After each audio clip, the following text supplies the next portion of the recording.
توجیکی تیت پیتم ما یک زارای خوکم اوری نصبی پوکم پوش خورده چون چگیتم توجیکی تیت پیتم غرق اندرز پندم فقط سخنه قندم مونند الفاویتم توجیکی تیت پیتم وطنم توجیکستان سوخت پومیر خطلون یگونه منالیتم توجیکی تیت پیتم هرچند سینه دارم دختوری دنیا دارم محتاج ایبالیتم توجیکی تیت پیتم قوتم در روسیه غیرتم در سوریه کسالی رخیتم توجیکی تیت پیتم سپوژنک به سپوگم نصروگی به روگم ما مشتی به انگوشتم ما انگوشتی به مشتم افلاس شده محیطم توجیکی تیت پیتم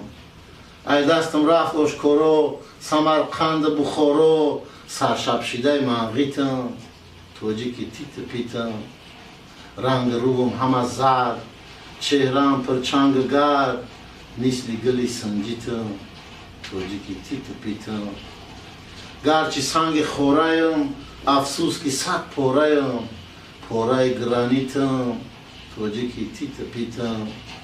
رحم راه بوری کای پیش چشم توری کای به فر گباریتم توجیکی تیت پیتم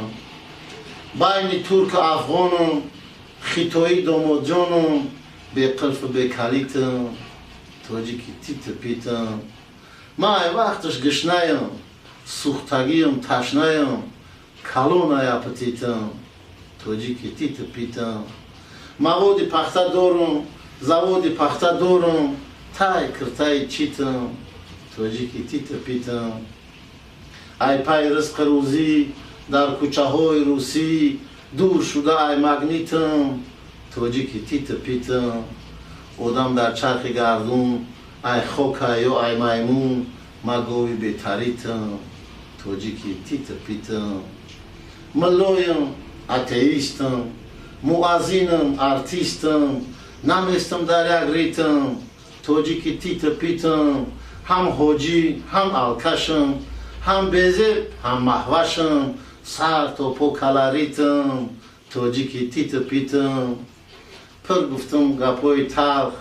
چون که خودم چای تلخ به قند به قنفیتم توجیکی تیت پیتم دردی تو دردی من است چهره زردی من است اگر توپم یا تیتم توجیکی تیت پیتم چون دانه های مرجان پهن شده روی جهان هر جا باشی قطیتم توجیکی تیت پیتم بیاین یک جا شویم مشتی توانا شویم عسکر قطاریتم توجیکی تیت پیتم من تو را همچون عکاس در خود کردم این عکاس شبنم سحریتم توجیکی تیت پیتم مسترین شاعرت من پسترین شاعرت من شاعر پدولیتم توجیکی تیت پیتم تو جان دارم در بدن وصفی تر کنم من قاسم جان ظریفیتم توجیکی تیت پیتم